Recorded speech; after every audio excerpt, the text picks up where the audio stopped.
Where is she? Oh God, where is Sarah?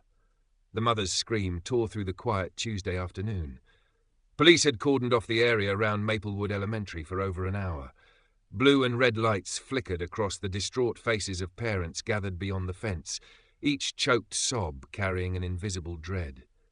Detective Miller, a middle-aged man with dark circles under his eyes from lack of sleep, tried to stay calm as he coordinated the search. There had been no trace of Sarah Johnson, a 7-year-old with golden hair and a radiant smile since school let out. Her parents had arrived to pick her up as usual, but Sarah was gone. While everyone focused on sweeping every corner in and out of the school, a familiar figure loitered near the side gate. It was Old Man Jedediah, a stooped, white-bearded man in his 70s, who often sat on a park bench near the school, muttering things no one understood. Students used to call him the mumbling old man. Today, Jedediah was also mumbling, but unlike usual, his words sounded urgent and anxious. The car, grey, too fast, turned left. A young police officer, Jenny, heard these words. She sighed. It wasn't the first time the old man had said something nonsensical. Kids often teased him, and sometimes parents complained about his presence near the school. However, in this tense atmosphere, Jedediah's mumblings caught Detective Miller's ear. He'd heard about this old man, about the incomprehensible words that locals usually ignored. But now, with no leads, anything out of the ordinary was worth considering. "Officer, what did you just hear the old man say?" Miller asked Jenny. Jenny hesitated. He said something about a grey car, going fast and turning left, sir." Miller frowned slightly. A few witnesses had reported seeing a suspicious grey car circling the school area around dismissal time. Initially, they hadn't paid much attention, but now, with a child missing, every small detail became crucial. "We need to talk to him," Miller said, signalling Jenny to follow. As they approached, Old Man Jedediah was still mumbling, his voice increasingly shaky. "Don't go. That road. Dark. Dangerous." Miller gently sat down beside the old man. "Sir, did you see anything happen to Sarah Johnson? The little girl with blonde hair, 7 years old." Jedediah's cloudy eyes seemed to flicker with a moment of confusion. Then he began mumbling again. "Blonde hair, smiling, man, black hat." The words were disjointed, unclear, but Miller listened patiently. He knew that sometimes fragmented memories could hold the truth. "Where is she? Oh God, where is Sarah?" The mother's scream tore through the quiet Tuesday afternoon. Police had cordoned off the area around Maplewood Elementary for over an hour. Blue and red lights flickered across the distraught faces of parents gathered beyond the fence, each choked sob carrying an invisible dread. Detective Miller, a middle-aged man with dark circles under his eyes from lack of sleep, tried to stay calm as he coordinated the search. There had been no trace of Sarah Johnson, a 7-year-old with golden hair and a radiant smile, since school let out. Her parents had arrived to pick her up as usual, but Sarah was gone. While everyone focused on sweeping every corner in and out of the school, a familiar figure loitered near the side gate. It was Old Man Jedediah, a stooped, white-bearded man in his 70s, who often sat on a park bench near the school, muttering things no one understood. Students used to call him the mumbling old man. Today, Jedediah was also mumbling. But unlike usual, his words sounded urgent and anxious. The car, grey, too fast, turned left. A young police officer, Jenny, heard these words. She sighed. It wasn't the first time the old man had said something nonsensical. Kids often teased him, and sometimes parents complained about his presence near the school. However, in this tense atmosphere, Jedediah's mumblings caught Detective Miller's ear. He'd heard about this old man, about the incomprehensible words that locals usually ignored. But now, with no leads, anything out of the ordinary was worth considering. "Officer, what did you just hear the old man say?" Miller asked Jenny. Jenny hesitated. He said something about a grey car going fast and turning left, sir." Miller frowned slightly. A few witnesses had reported seeing a suspicious grey car circling the school area around dismissal time. Initially, they hadn't paid much attention, but now, with a child missing, every small detail became crucial. "We need to talk to him," Miller said, signalling Jenny to follow. As they approached, Old Man Jedediah was still mumbling, his voice increasingly shaky. "Don't go. That road, dark, dangerous." Miller gently sat down beside the old man. "Sir, did you see anything happen to Sarah Johnson? the little girl with blonde hair 7 years old. Jedediah's cloudy eyes seemed to flicker with a moment of confusion. Then he began mumbling again. Blonde hair, smiling, man, black hat. The words were disjointed, unclear, but Miller listened patiently. He knew that sometimes fragmented memories could hold the truth. 10 years prior, the vibrant world Jedediah knew had been ripped apart with the raw, unforgiving violence of twisted metal and shattering glass. It was a crisp autumn morning, the kind that smelled of fallen leaves and promised crisp air. Jedediah, a man of quiet contentment and meticulous habits, had been driving home with his beloved wife, Eleanor, from their usual Sunday breakfast at the greasy Spoon Diner on Main Street. The diner was a ritual, a weekly anchor in their lives, filled with the aroma of strong coffee and the familiar clatter of cutlery. Eleanor, with her easy laugh and the way she always knew just how he liked his eggs, was his compass, his bedrock. They were just a few blocks from their modest house, a charming bungalow with a porch swing and a meticulously kept rose garden, Jedediah's pride and joy. He'd been humming a tune Eleanor had just put on the radio, a forgotten classic from their youth.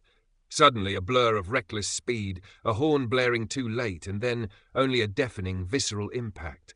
A distracted, speeding driver, high on something Jedediah would later learn was a cocktail of bad choices, had swerved directly into their lane. The world spun, a kaleidoscope of crushing force and agonizing sound. His last conscious thought before the darkness claimed him was the sight of Eleanor's hand reaching for his, her eyes wide with a fear he'd never seen before. He woke in a sterile hospital room, the scent of antiseptic replacing the familiar comforts of home. His head throbbed with an insistent, crushing pain, but the pain in his heart was infinitely worse. Eleanor was gone. The doctor, a kind but grave-faced man, explained it gently, yet the words felt like blunt instruments striking his soul. Massive internal injuries, Mr. Jenkins. There was nothing we could do. Jedediah remembered little of the immediate aftermath, just a numb, hollow ache that settled deep within his bones. The physical wounds, though extensive, a fractured arm, several broken ribs, a concussion that left him disoriented for weeks, eventually healed. His body stitched itself back together, piece by agonizing piece. But the traumatic brain injury, a silent, invisible assailant, had done irreversible damage. It wasn't the kind of injury that left him unable to walk or speak, not in the traditional sense. Instead, it was far more insidious. His memories, once clear and precise like the perfectly tuned engines he used to mend, became a fragmented mosaic. Thoughts would flicker, half-formed, dissolving before he could grasp them. Words, once readily available, now often eluded him, replaced by a jumble of sounds that bore little resemblance to coherent speech. His ability to process information, to connect cause and effect, became a daily struggle. He became the mumbling old man, a shadow of his former self, his once sharp mind now a bewildered landscape of jumbled thoughts and disjointed phrases. His world shrank. The auto repair shop, his life's work, the place where he found pride in diagnosing and fixing complex mechanical problems, became an impossible challenge. The intricate work, the need for precise memory and problem-solving, was beyond his fractured cognitive abilities. He sold it, the transaction a blurry memory, the money sitting untouched in a bank account he barely remembered existed. His home, once filled with Eleanor's laughter and the comforting scent of her cooking, now echoed with a profound emptiness. Every object, every photograph, served as a painful reminder of what he had lost. The silence was deafening, broken only by the incessant, uncontrollable murmuring that had become his new way of expressing the chaotic symphony within his head. It was in this new, bewildering existence that Jedediah stumbled upon a strange form of solace. He found himself drawn to the park bench near Maplewood Elementary School. At first it was perhaps just a subconscious pull towards a place that offered activity, noise, a stark contrast to the oppressive quiet of his own home.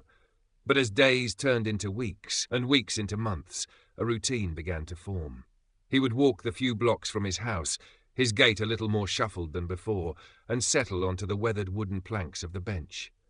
The laughter of children, their carefree innocence, became a balm to his wounded soul. He'd sit there, hour after hour, watching them spill out of the school gates, a vibrant tide of backpacks and bright clothing. Their joyful shouts, their uninhibited play, offered a peculiar comfort, a fleeting sense of normalcy in a world that had become fundamentally alien to him. He wasn't a threat. He was just there, a silent guardian in his own world of jumbled thoughts, a peculiar fixture of the school's periphery, largely unnoticed, mostly dismissed. Parents would occasionally glance his way, some with curiosity, others with a hint of suspicion, but no one truly engaged with him. They simply accepted Old Man Jedediah as part of the daily landscape, a harmless eccentric. And so he continued his quiet vigil, a man lost in the echoes of his past, yet unknowingly in his fragmented state, observing the subtle shifts and dangerous patterns that others, too busy living their coherent lives, completely missed.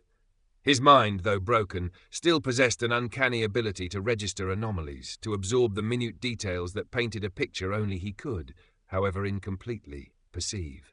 The stage was set for the daily ritual of Maplewood Elementary, a seemingly peaceful tableau that Jedediah, in his unique way, was already beginning to see cracks in.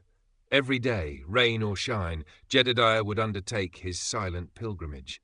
His small bungalow, a remnant of a life now fragmented, was just a few blocks from Maplewood Elementary.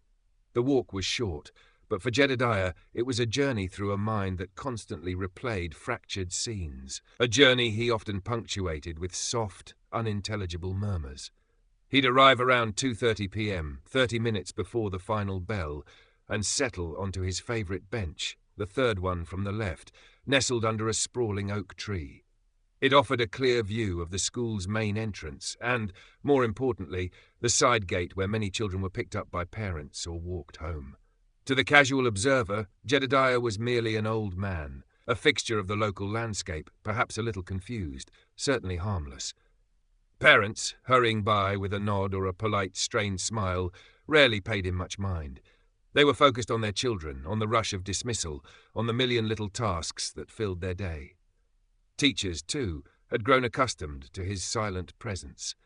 Mrs. Davison, the veteran kindergarten teacher, occasionally worried a fleeting thought of, "Is he okay?" But the thought quickly dissolved into the controlled chaos of her classroom. The principal, Mr. Henderson, had even once gently approached Jedediah, suggesting that perhaps he find another place to spend his afternoons, citing vague concerns about optics and parental comfort.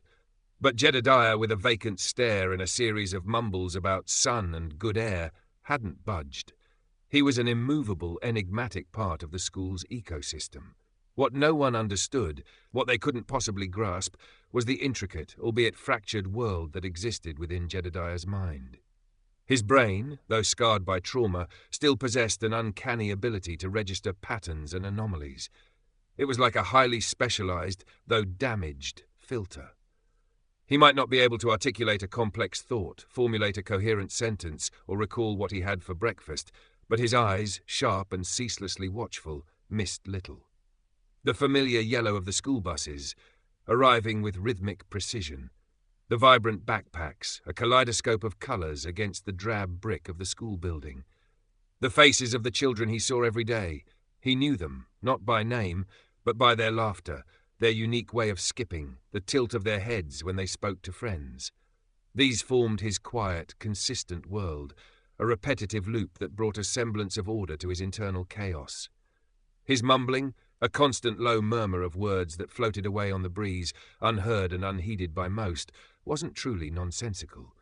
It was his internal monologue, his unique way of processing the torrent of information his senses absorbed. Each fragmented phrase was a piece of data, a label he attached to what he saw. When a child stumbled and picked themselves up, he might murmur, "Full, up, strong." When the ice cream truck jingled its tune, he'd whisper, "Music, sweet, cold." These were his attempts at meaning-making, his brain's desperate struggle to organize the world into understandable snippets. He observed the rhythm of the school year. The initial flurry of new faces in September, the slow settling into routine by October, the boisterous energy of pre-teens, the shy hesitation of kindergartners. He saw the subtle interactions, the bully who always snatched another child's ball, the quiet friendship between two girls who always held hands, the parent who was always late. These were the established patterns, the predictable loops in his daily observations. Then, gradually, something new began to appear. It was subtle at first, just a fleeting glimpse. A grey car, not one of the usual parent vehicles, not a teacher's car. This one was sleek, modern, a shade of dark slate that seemed to absorb the light. Jedediah's fractured mind registered it. Grey, new car, he'd murmur, a low hum in his throat. It would appear around dismissal time, sometimes driving slowly past the main entrance, sometimes circling the block. At first, it was just an anomaly, a new variable in his carefully catalogued world. But over a few days, Jedediah noticed a pattern emerging, a disconcerting shift in the familiar rhythm.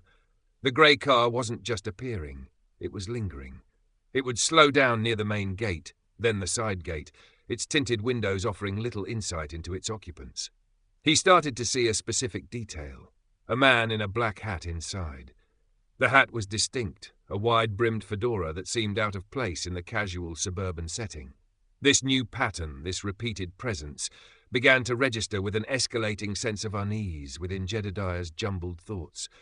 He couldn't articulate suspicious vehicle or potential threat in a way anyone else would understand, but his internal alarm bells, however faint and distorted, began to ring. His mumbling would reflect this growing anxiety. Grey car, slow, man, watching, he'd murmur, the words laced with a subtle tremor that only he could feel. His routine, once a source of quiet comfort, now carried a subtle undercurrent of tension. He'd find himself scanning for the grey car, his cloudy eyes sharper, more focused than usual. He would track its movements, mentally charting its loops around the school block. The children, unaware, continued their innocent play, their laughter echoing in the autumn air.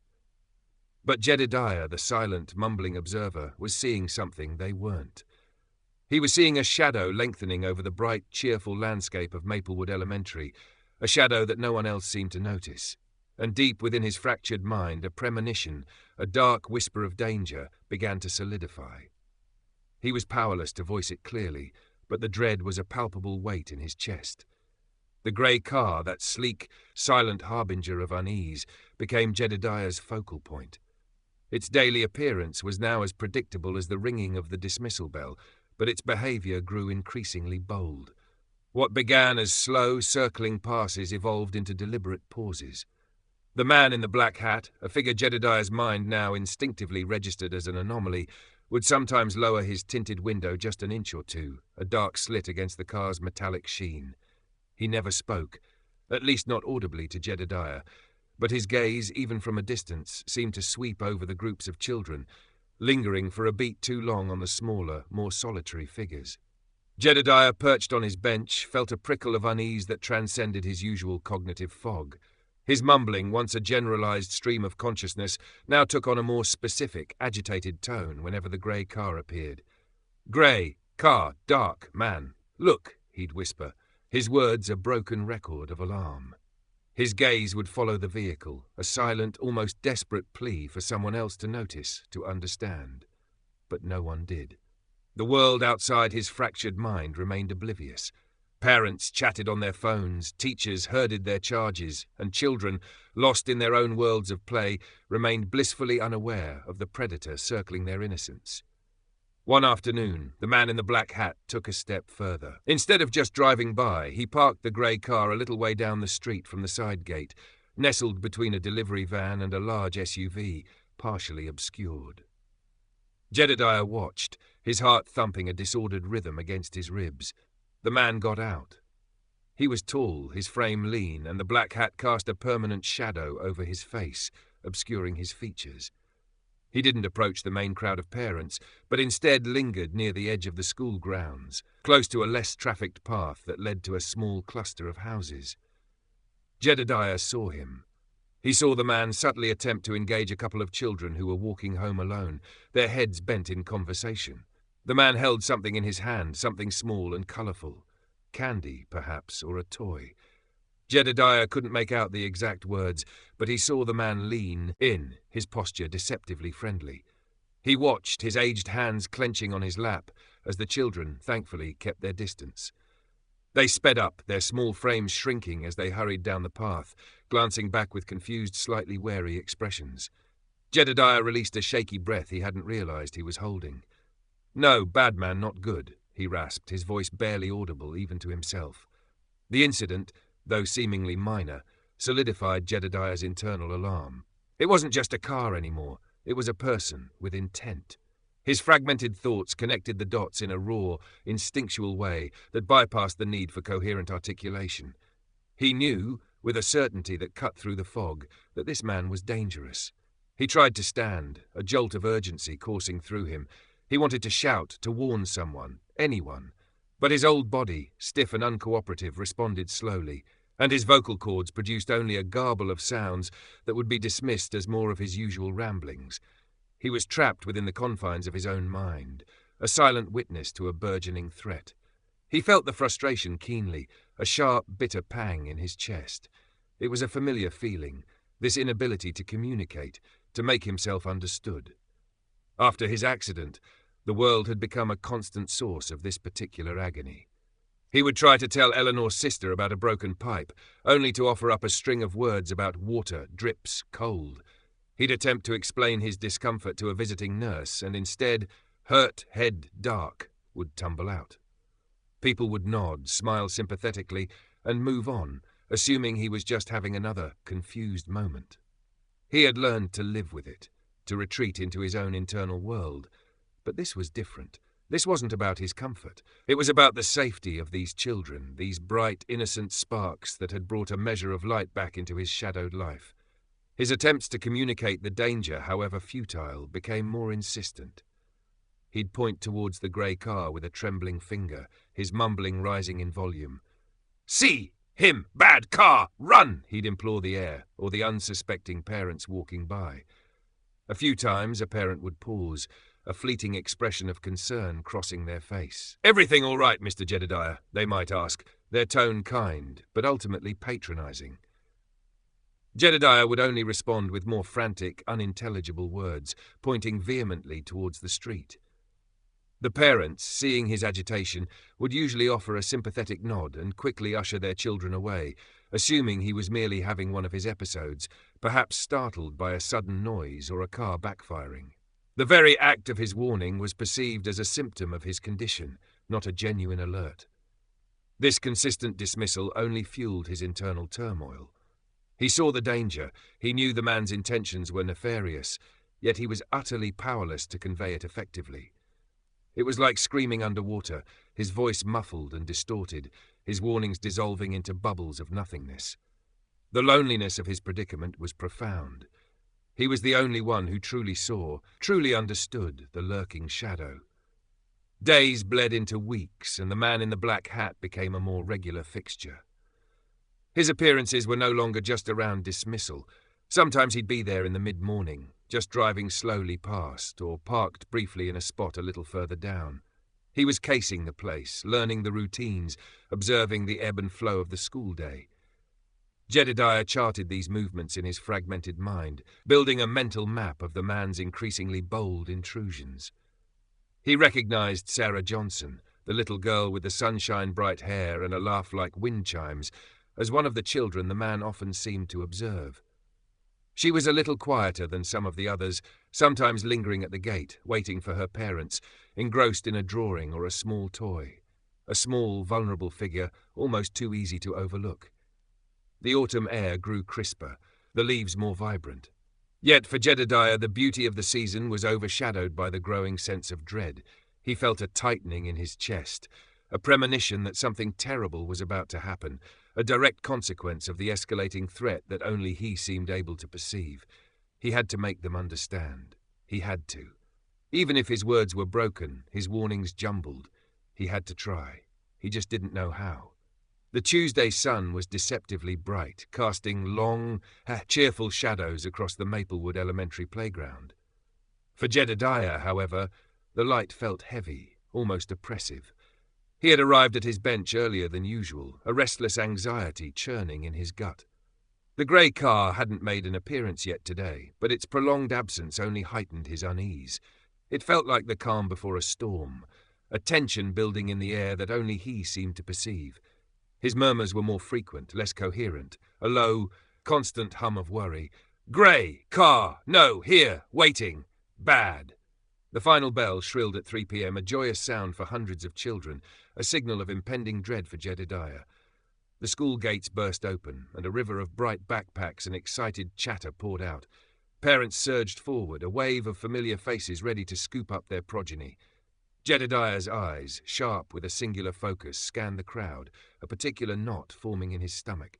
He was looking for Sarah Johnson, the little girl with hair like spun gold and a smile that had a way of cutting through his personal fog. And he was looking for the grey car. He spotted Sarah first. She emerged from the main entrance, her small frame dwarfed by an oversized backpack adorned with a sparkly unicorn. She wasn't running to meet her parents immediately, as some children did. Instead, she lingered by the large oak tree near the flagpole, meticulously unwrapping a small, colourful lollipop. She was a thoughtful child, often lost in her own quiet world, a trait that now made Jedediah's blood run cold. She was alone for a crucial moment amidst the bustling crowd. Then he saw it, the grey car. It appeared as if from nowhere, pulling slowly alongside the curb about 50 feet from where Sarah stood. It didn't stop abruptly, but rather eased to a gentle halt, almost imperceptibly, as if trying not to draw attention. Jedediah's breath caught in his throat. His mumbling intensified, becoming a frantic, guttural sound. "Car! Grey! There! See it!" His finger, gnarled with age, shot out, pointing directly at the vehicle, trembling violently. But no one noticed his gesture, lost as they were in the joyous chaos of reunion. The passenger door of the grey car opened, and then he emerged, the man in the black hat. He was wearing the same wide-brimmed fedora, pulled low, obscuring his face. He didn't rush. He moved with a deliberate, almost practiced ease, closing the car door quietly behind him. He didn't immediately approach Sarah. Instead, he simply stood by the open door, facing her, his body language oddly relaxed. It was a calculated move, designed not to alarm.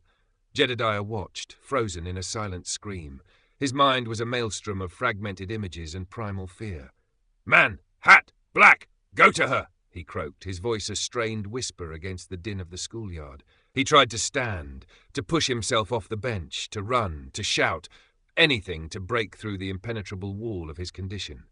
But his legs were leaden, his voice a broken instrument.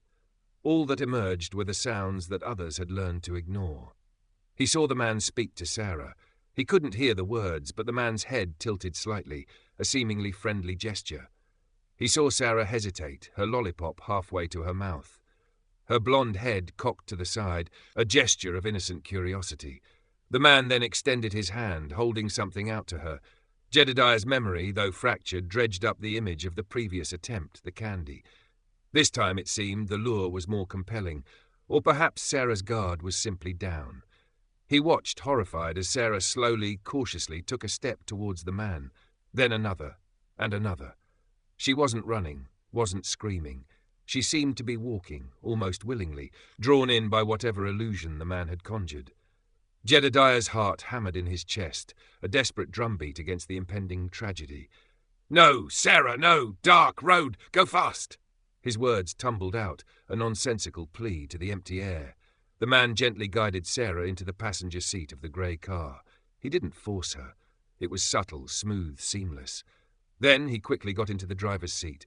The engine purred and the car began to move, not towards the main road, but making a sharp, decisive left turn onto the secluded service road that ran along the back of the school, a route rarely used by parents. It was a shortcut to a less populated part of town, hidden from the main flow of traffic. As the grey car vanished down the shadowy lane, taking Sarah with it, the familiar chaos of dismissal continued, oblivious. Parents laughed, children shrieked with joy, car doors slammed. Jedediah was left alone on his bench, trembling, his mind screaming the truth that no one could hear. "Gone, fast, left, dark road," he babbled, tears welling in his clouded eyes. The familiar taste of dread, now mixed with despair, filled his mouth. He had seen it, he had known, and he had been utterly, tragically helpless. Minutes later, the first ripple of alarm spread through the schoolyard. Sarah's parents, Mr. and Mrs. Johnson, arrived, their faces etched with confusion that quickly morphed into panic. "Sarah? Has anyone seen Sarah?" Their voices, initially questioning, soon escalated into frantic shouts. The school staff joined the search. A quick sweep of the classrooms, the library, the playground. Nothing. No Sarah. The initial confusion gave way to a cold, hard dread that settled over Maplewood Elementary. The police were called. Detective Miller's arrival marked the true beginning of the desperate search. The immediate perimeter was established, questions were barked, and a rising tide of fear engulfed the community. And through it all, Jedediah remained on his bench, mumbling, pointing, a living, breathing, unheeded witness to the horrific event that had just unfolded. The screams of Sarah's mother, tearing through the afternoon air, were merely an echo of the silent screams that had been trapped inside Jedediah's mind for the last terrible minutes. Detective Mark Miller arrived on the scene of Maplewood Elementary with the familiar knot of dread tightening in his stomach. The frantic, high-pitched wail of Sarah Johnson's mother cut through the air, a sound he'd heard too many times in his career, the sound of a parent's world shattering. The schoolyard, usually a vibrant tableau of youthful energy, was now a chaotic tableau of flashing blue and red lights, uniformed officers, and anxious, whispering parents. Every face was etched with fear, a silent question hanging heavy. Where is she? Miller, a man whose face carried the weary lines of years spent chasing shadows and sifting through human misery, moved with a practiced calm. His mind, however, was already racing, piecing together the fragments of the immediate crisis. He spoke first to the school principal, Mr. Henderson, a man whose usually composed demeanour had crumbled into a state of bewildered distress. "No, Detective, nothing. 1 minute she was here, the next, gone. Her parents arrived, and she wasn't at the usual pick-up spot. We checked the classrooms, the library, the bathrooms. Nothing." Henderson's voice was hoarse, his eyes wide with disbelief. Next, Miller approached the Johnsons, Sarah's parents. Mrs. Johnson, her blonde hair dishevelled, clung to her husband, her body shaking with uncontrollable sobs. Mr. Johnson, though visibly distraught, managed to articulate a few details. "She usually waits for us by the big oak tree, Detective. She's a good girl, never wanders off. We were only a few minutes late. Just a few minutes." His voice trailed off, lost in a fresh wave of despair. Miller absorbed every word, every nuance. His officers were already fanning out, establishing a wider perimeter, knocking on doors in the surrounding residential streets. The school building itself was being meticulously swept by a search team. Canine units were being dispatched. Every protocol for a missing child case was immediately activated. Yet even in these early minutes, a chilling emptiness pervaded the scene. No signs of struggle, no discarded belongings, no witnesses reporting anything concrete beyond the general chaos of dismissal. "Any suspicious vehicles?" Miller asked a patrol officer. The officer consulted his notepad. "A few parents mentioned a grey sedan, sir, but it's a common colour, and no one got a plate or a clear look at the driver. Just that it seemed to be circling a bit more than usual this week." Miller filed the detail away. A grey car, vague, but a starting point. As he surveyed the scene, his gaze drifted towards the periphery, towards a less frequented side gate. And there he saw him, Old Man Jedediah. The old man was still on his bench, hunched over, his white hair dishevelled. He was mumbling as always, but there was an intensity to his gestures now. His gnarled finger was pointing erratically towards the service road that ran along the back of the school, a narrow, unpaved lane often used for deliveries but rarely by civilian traffic. Officer Jenny, still shaken by the gravity of the situation, approached Miller. "Detective, he's been doing that since we got here, mumbling about a grey car and too fast and turned left. He's Jedediah. He's usually just harmless, but a bit confused." Miller's brow furrowed. He'd been briefed on Jedediah, the local eccentric, the former auto mechanic whose mind had been fractured by a tragic accident years ago. He knew the general consensus. The old man was harmless, his words nonsensical. But Miller was a detective, not just a procedure follower. His years on the force had taught him that sometimes truth hid in the most unlikely places, whispered by the most unexpected voices. And in a case with no immediate leads, no obvious path forward, every shred of information, however improbable, held a flicker of potential. He walked over to Jedediah, his boots crunching on the fallen leaves. The air was thick with the rising panic of the parents, a palpable weight that made his own chest tighten. He knelt beside the old man, bringing himself to eye level. Jedediah's eyes, though cloudy, held a frantic light. "Sir," Miller began, his voice calm, deliberate, "my name is Detective Miller. Can you tell me what you saw about Sarah, the little girl?" Jedediah's mumbling intensified. "Blonde, hair, little, smile, gone. Car, grey, fast, turned left." His arm shot out again, a shaky, urgent movement pointing directly towards the mouth of the service road. Man, hat, black, dark, road gone. Miller listened, not just to the sounds, but to the patterns of the sounds. Grey car, turned left, man in black hat. These weren't entirely random. They echoed, however faintly, the vague reports from the parents, and the repeated gesture towards the secluded road was too specific to ignore. Most people wouldn't even think to point to that road unless they had a reason. "Dark road, sir?" Miller pressed gently. "Which road are you talking about?" Jedediah just continued to point, his entire body trembling with the effort to communicate. "Woods, dark, deep, dangerous."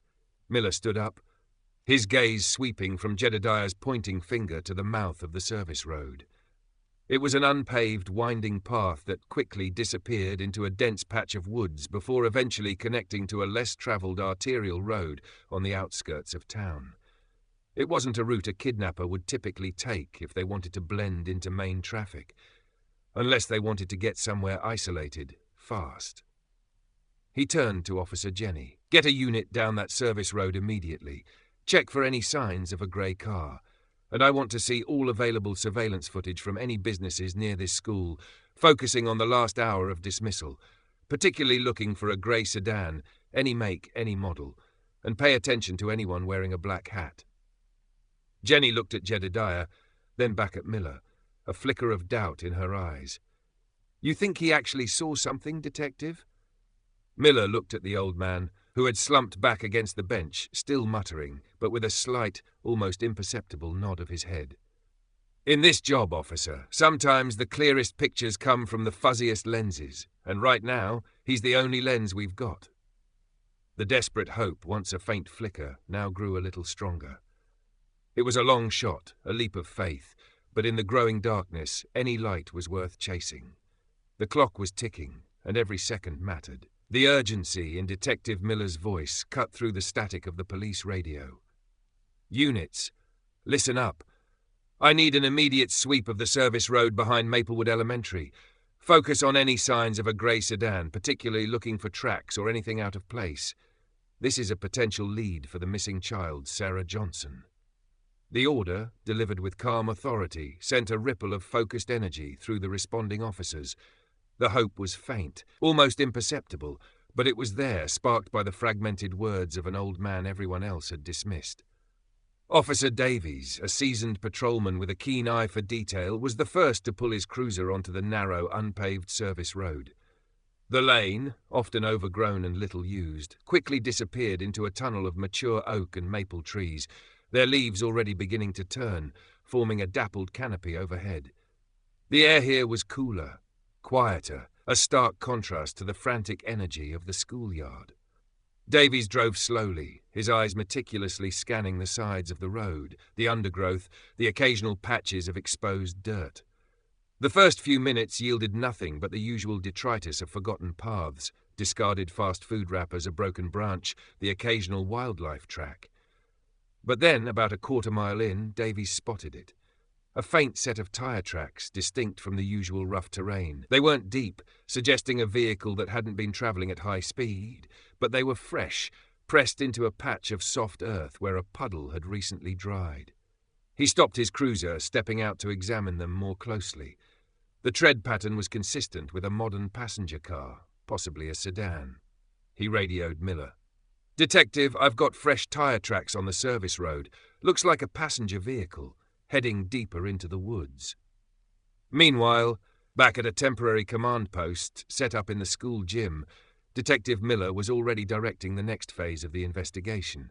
He had 2 young officers, still fresh out of the academy, poring over grainy surveillance footage pulled from a convenience store across the street from the school and a gas station a block down.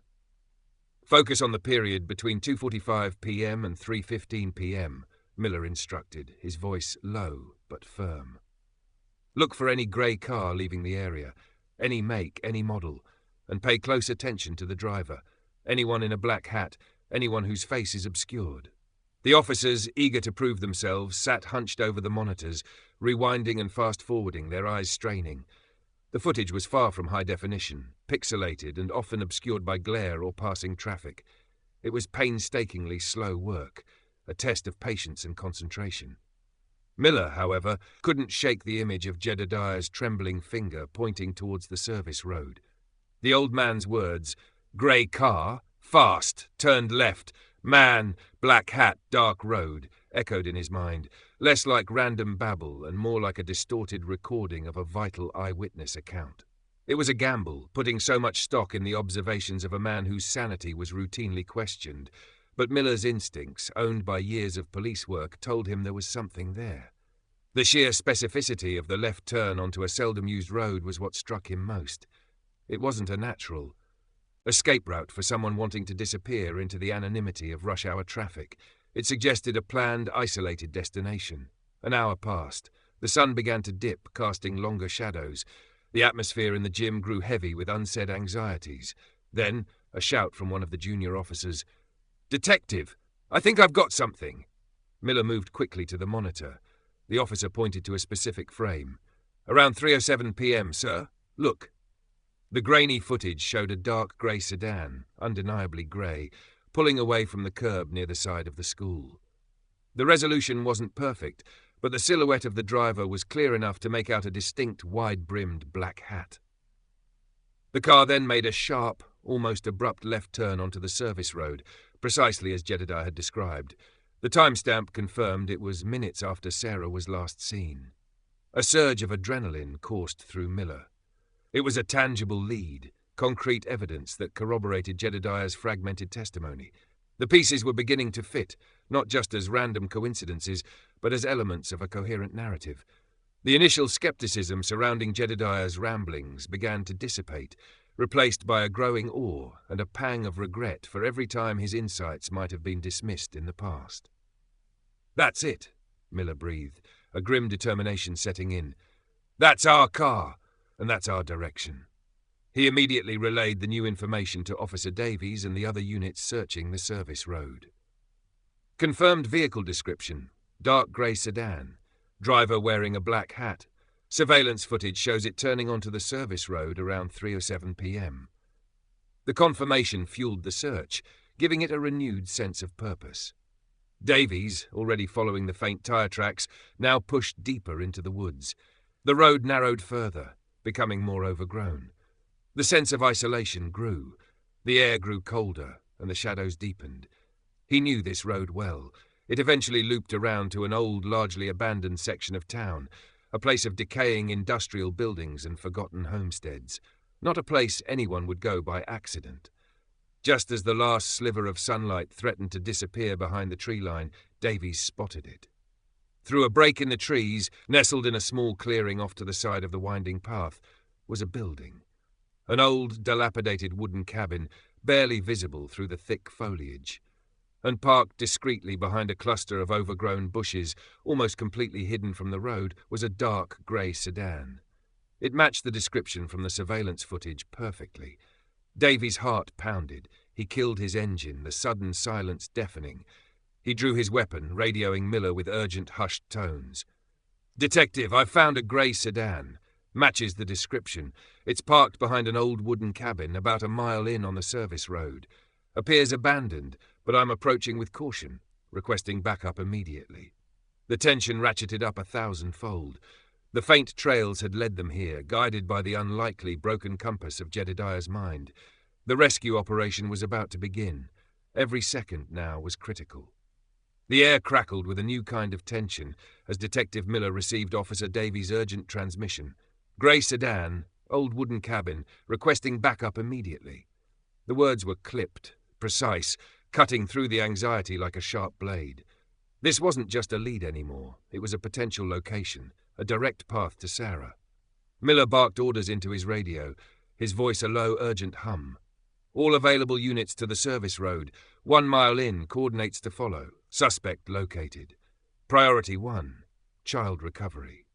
Within minutes, the quiet, wooded lane, once just a faint trail in Jedediah's memory, transformed into a covert staging ground.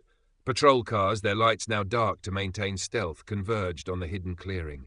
Officers, clad in tactical vests, moved with silent efficiency, their breaths pluming in the cooling air. The sun had dipped below the horizon, plunging the woods into a deepening twilight that clung to the dense canopy. Night vision goggles were quickly distributed, turning the shadowy landscape into an eerie green and black tableau. Miller, arriving with the first wave of backup, met Davies at the tree line. "Status," he whispered, his eyes fixed on the dimly visible cabin. Davies pointed. "Vehicle confirmed, Detective. No movement from the cabin since I arrived. Windows are dark. Could be empty, could be a trap." Miller nodded, his jaw tight. "We don't take chances. Form a perimeter, 2 teams for entry. Secure the front and rear. Silent approach. Remember the priority. Sarah Johnson. We move on my mark." The tactical team fanned out, their movements disciplined, almost fluid. Each officer had a role, a position in the silent dance of a high-stakes entry. The air grew heavy with anticipation, punctuated only by the rustle of leaves underfoot and the muted click of safeties being disengaged from firearms. This was the moment. The culmination of hours of frantic searching, of tracing faint clues, of trusting an unlikely source. Miller positioned himself with the lead entry team at the front of the cabin. The cabin itself was a dilapidated structure, its wooden planks rotting, its single window pane boarded up on one side. It looked like something out of a forgotten horror film, a fitting lair for the shadow that had preyed on an innocent child. Through a sliver of unboarded glass in the front window, Miller peered into the darkness within. Nothing. Just an inky blackness that seemed to swallow all light. "On my mark," Miller murmured into his comms. 3, 2, 1, breach." The silence shattered. A heavy boot kicked the flimsy front door, sending splinters flying as it burst inward with a resounding crack. Simultaneously, the rear team forced their way in. Flashlights cut through the gloom, their beams sweeping across the cluttered, musty interior. Dust motes danced in the sudden intrusion of light. The cabin smelled of stale wood smoke, damp earth, and something vaguely metallic. "Police! Hands where I can see them!" Miller's voice boomed, amplified by the enclosed space. The cabin consisted of 2 small rooms. The first was a crude living area, dominated by a rickety table and a few overturned chairs. Empty cans and discarded food wrappers littered the floor. The second room, barely more than a closet, was the bedroom.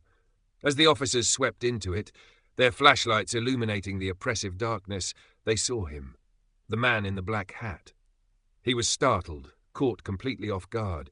He sat hunched on the edge of a steamed cot, his hat still on his head, his hand reaching for something under a thin blanket. But before he could fully react, 2 officers were on him, swift and efficient. He struggled for a moment, a guttural growl escaping his throat, but the training of the police prevailed. Within seconds, his arms were pinned behind him, cold steel handcuffs clicking into place. He was identified as Arthur Grimshaw, a known predator with a history of similar attempts in other states, now finally apprehended. But the immediate relief was overshadowed by a more urgent concern. "Sarah? Is she here?" Miller demanded, his voice tight with an adrenaline-fueled hope. An officer by the cot pointed. "Detective! Over here!"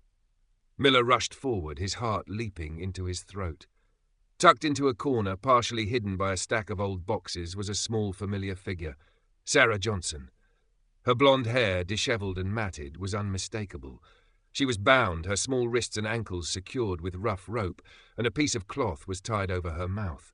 Her eyes, wide with a mixture of fear and confusion, stared up at the approaching figures. She was quiet, perhaps too quiet, but she was alive.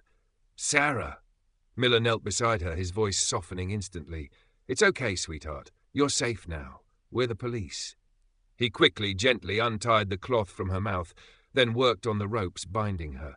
Her little body was stiff with tension, but as the bonds loosened, a shaky sob escaped her. She was terrified, but physically unharmed. A female officer, a mother herself, immediately took Sarah into her arms, whispering soothing words, wrapping her in a warm emergency blanket. Sarah clung to her, burying her face in the officer's shoulder, her small body trembling. The news was relayed back to the command post with lightning speed. "Child located. Suspect in custody. Sarah Johnson is safe." The message was delivered with a brevity that belied the immense relief it carried, a wave of joy that swept through the anxious crowd back at the schoolyard. Back at the school, the announcement of Sarah's rescue erupted into cheers, tears, and an outpouring of collective relief. Mr. and Mrs. Johnson, who had been huddled together in agonizing suspense, collapsed into each other's arms, their sobs now those of profound gratitude and overwhelming joy. The image of their daughter, safe and alive, was all they had prayed for. Within the hour, Sarah was reunited with her parents. The scene was raw with emotion, a father's choked embrace, a mother's tearful kisses, the small, trembling body of a child finally safe in the arms of love. Paramedics conducted a quick assessment, confirming she was physically well, though clearly traumatized. She would need time and healing, but she was alive. And Jedediah, back on his bench, watching the commotion from afar, felt a quiet tremor of satisfaction deep within his jumbled mind. He might not understand everything, but he knew, instinctively, that he had helped. His warnings, once dismissed as the ramblings of a confused old man, had saved a life. The hum of the police radio filled Detective Miller's patrol car as he drove away from the Maplewood woods, leaving the cabin and the subdued figure of Arthur Grimshaw behind.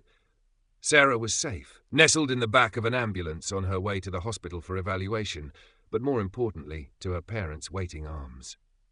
The immediate crisis had passed, replaced by a lingering sense of relief mingled with the grim satisfaction of a case swiftly solved. Yet, a quiet, profound realization began to settle over Miller. The key to this rapid resolution wasn't forensics, or advanced tracking technology, or even a lucky break. It was a mumbling old man on a park bench. Miller pulled over to the side of the road, needing a moment to process the chain of events. He thought back to the initial chaos at the school, the desperate cries of Sarah's mother, the blank faces of witnesses. No one had seen anything concrete. No one had any real leads, except Jedediah. Grey car, fast, turned left, man, black hat, dark road. Each fragmented phrase had been a breadcrumb laid out by a mind unable to form coherent sentences, but remarkably capable of acute observation. He remembered Officer Jenny's initial dismissal, his own fleeting doubt. It was easy to write Jedediah off, to attribute his words to the ravages of his condition. Society had for years placed Jedediah in a box labelled harmless eccentric, someone to be politely ignored. But Miller, driven by desperation and a detective's innate curiosity, had listened. And in listening, he had found the truth. Back at the precinct, the atmosphere was a mix of exhaustion and triumph. Officers, once weary and grim, now shared relieved smiles.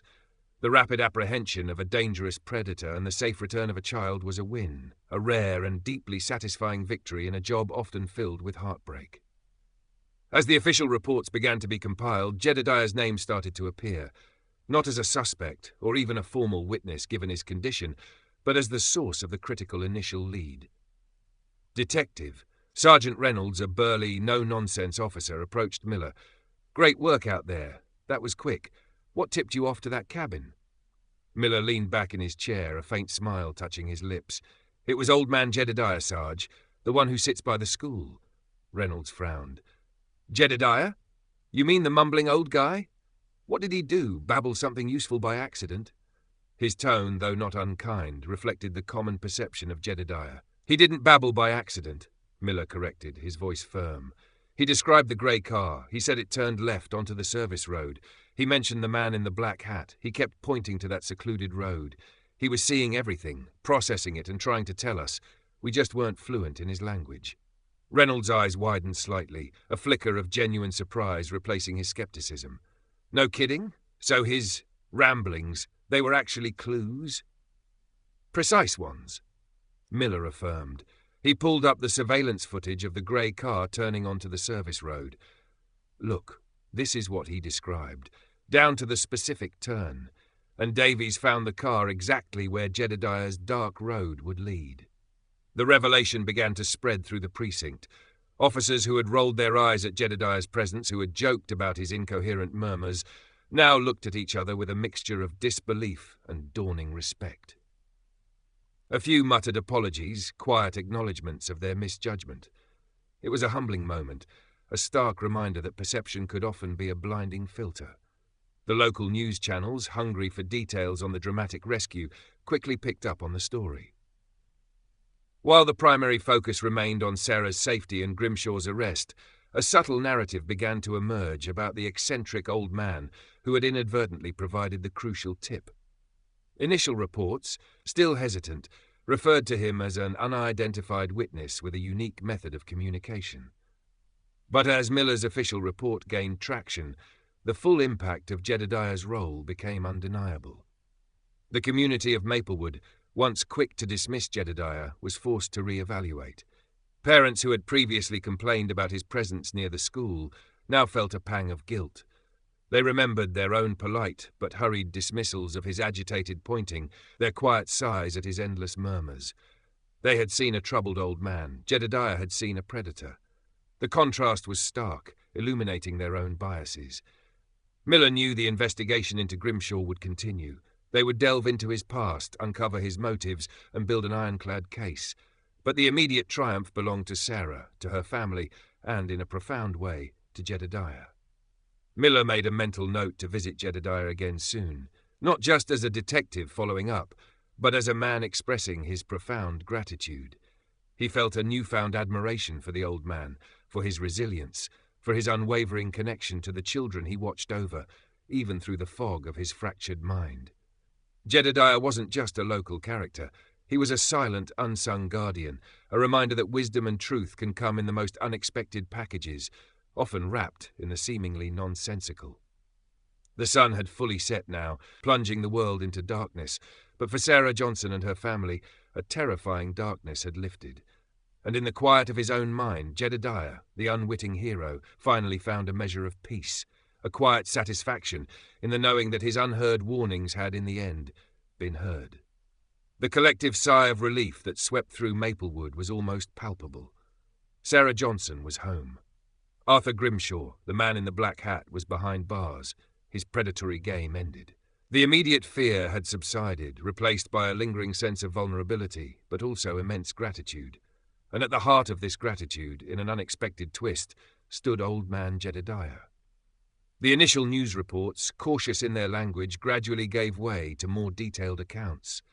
Detective Miller, a man of integrity, ensured that Jedediah's crucial role was not just acknowledged but emphasized. He spoke to local reporters, carefully explaining how the old man's fragmented observations, initially dismissed as senile ramblings, had provided the precise, invaluable clues that led to Sarah's swift recovery. The phrases grey car, turned left, man in black hat, once just sounds lost to the wind, were now recounted as pivotal elements in the rescue narrative. The community of Maplewood, a close-knit suburban town, found itself in a moment of profound introspection. The comfortable dismissal they had afforded Jedediah for years now felt like a collective failing. They remembered the times they had hurried past his bench, perhaps offering a polite, hurried nod, or even a sympathetic but ultimately dismissive smile. They recalled the fleeting moments of annoyance when his murmuring became a little louder, or his pointing a little more insistent. They had seen a troubled old man, a figure of pity and inconvenience. They had never once considered him a source of vital intelligence, a guardian angel shrouded in confusion. Mrs. Davison, the kindergarten teacher, felt a particularly sharp pang of guilt. She had always tried to be kind to Jedediah, offering him a warm hello or a genuine smile. But she also recalled the times she'd gently steered her young students away from his bench, out of a misguided sense of caution. Now the realization that his seemingly random, dark road, dangerous. Murmurs might have been specific warnings about Grimshaw's chosen escape route, sent a shiver down her spine. The laughter of children that Jedediah had watched over daily had been, in fact, his reason for observing so acutely. He hadn't been staring blankly, he had been seeing. Parents who had once worried about his proximity to the school now found themselves replaying his past behaviors. Had he been trying to tell them something all along? Had they, in their busyness and their assumptions, missed crucial warnings right in front of their eyes? A sense of collective shame, mixed with profound relief for Sarah, washed over them. The change in how people interacted with Jedediah was subtle at first, then more pronounced. The quick, polite nods transformed into lingering glances, sometimes even a hesitant smile that held a new kind of respect. No one approached him with a flurry of questions. They knew he wouldn't be able to answer them coherently. But the underlying current of dismissal had been replaced by a quiet reverence. One afternoon, a young mother, Emily, whose son was in Sarah's class, approached Jedediah's bench. She hesitated, clutching her son's hand tightly. "Mr. Jedediah?" she began softly. Jedediah looked up, his eyes, as always, cloudy and distant. Emily swallowed, her voice thick with emotion. "Thank you," she managed, tears welling in her eyes. "Thank you for watching out for them. For Sarah." Jedediah's response was a low murmur, a familiar string of sounds, but Emily felt something shift within her. For the first time, she truly listened beyond the perceived incoherence. His gaze seemed to soften, a faint, almost imperceptible smile touching his lips. It wasn't a smile of understanding, not in the way a fully coherent person would smile, but perhaps a smile of acknowledgement, a silent acceptance of her gratitude. She realized then that his connection to the children wasn't one of mere observation, but of genuine, if unspoken, affection. He saw them, truly saw them, in a way many busy adults often failed to. The local newspaper ran a feature story a week later, not just about the rescue, but about Jedediah himself. It delved into his past, the tragic accident that had altered his life, his quiet presence at the school. The article painted him not as a mumbler, but as Maplewood's silent guardian, a man whose fractured mind ironically gave him a unique, unbiased perspective. It highlighted the profound lesson learned, that what appears as weakness or abnormality can, in specific contexts, be an extraordinary strength. For Jedediah, the external world's shift was likely perceived through his own unique filter. He didn't suddenly become lucid, nor did he begin to hold conversations. His mumbling continued, his world remained largely internal. But perhaps he felt the change in the atmosphere, the subtle warmth in the glances, the unarticulated respect. Maybe he sensed the shift in the way people held themselves when they passed his bench, no longer avoiding his gaze, but meeting it with a newfound appreciation. He might not have understood why they looked at him differently, but perhaps he registered the absence of dismissal, the presence of something akin to kindness. He continued his daily ritual, sitting on his bench, watching the children, his quiet vigil unbroken. The grey car was gone, banished from his sight, replaced by the familiar yellow buses and the cheerful chaos of dismissal. And in the quiet corners of Maplewood, a town humbled by its oversight, a profound lesson had been learned. That sometimes the most important voices are the ones we least expect to hear, and true wisdom can reside in the most unlikely of places. The quiet rhythm of Maplewood slowly, irrevocably changed after Sarah Johnson's rescue. The collective gasp of fear had settled into a steady breath of vigilance, and the initial surge of gratitude for Jedediah had deepened into a quiet, enduring respect. The police investigation into Arthur Grimshaw continued, unearthing a disturbing history of similar attempts in other towns, reinforcing the chilling reality of the danger that had lurked in their seemingly peaceful community. Grimshaw's quick apprehension, a direct result of Jedediah's unwitting testimony, became a cautionary tale and a testament to the power of observation. Jedediah, however, remained largely unchanged. He still arrived at his bench promptly each afternoon, still watched the children spill from the school gates, and still murmured his fragmented thoughts to the breeze. But the way he was seen had transformed. No longer was he just the mumbling old man, a curious, slightly uncomfortable fixture. He was Jedediah, Maplewood's silent guardian. The parents, especially those whose children attended Maplewood Elementary, were the first to adapt. Their hurried glances now lingered, imbued with a new sense of appreciation. Some, like Emily, the young mother whose son was in Sarah's class, made it a point to offer him a gentle nod, a small, genuine smile, or even a soft, "Good afternoon, Mr. Jedediah." They didn't expect a coherent reply, but they offered it as a token of their understanding, a silent apology for their past blindness. Occasionally a child, emboldened by their parents' softened attitudes, would shyly wave to him, and Jedediah would respond with a barely perceptible tilt of his head, a rare, almost shy acknowledgement. The school administration also underwent a quiet shift. Mr. Henderson, the principal, who had once subtly tried to discourage Jedediah's presence, now recognized his invaluable if unintentional service. The bench under the oak tree, once a point of minor contention, became his undisputed territory. There was even a subtle push to plant more shade trees around it, a small, unspoken gesture of comfort for the old man. Mrs. Davison, the kindergarten teacher, often found herself looking for him. her heart settling a little when she saw his familiar silhouette on the bench. His presence, once viewed with mild concern, now brought a strange sense of security. The newspaper article, Maplewood's Silent Guardian, had resonated deeply. It humanized Jedediah, sharing the tragic story of his accident and the loss of Eleanor, painting a portrait of a man whose mind was broken, but whose spirit, in its own way, remained intact and deeply connected to the world around him. The community learned to look beyond the surface, to consider the unseen narratives that shaped the lives of those around them. This empathy, once a quiet undercurrent, became a more pronounced feature of Maplewood's social fabric. The incident also fostered a renewed commitment to vigilance within the town. Neighborhood watch meetings saw increased attendance. Parents discussed safety protocols with their children more earnestly. The police department implemented new initiatives, encouraging residents to report anything, no matter how small or seemingly insignificant. Detective Miller often used Jedediah's story as a powerful example in community outreach events. Sometimes, he'd tell them, the most important clues aren't shouted. They're whispered or shown in patterns, or even in the seemingly random observations of those we overlook. For Jedediah himself, the change was perhaps a subtle shift in the overall feeling of the air around him. He continued to process the world in his unique, fragmented way. The vivid, terrifying memory of the grey car and the man in the black hat would likely remain etched in the deepest crevices of his mind, a constant, low thrum of discomfort. But the external atmosphere around him had undeniably lightened.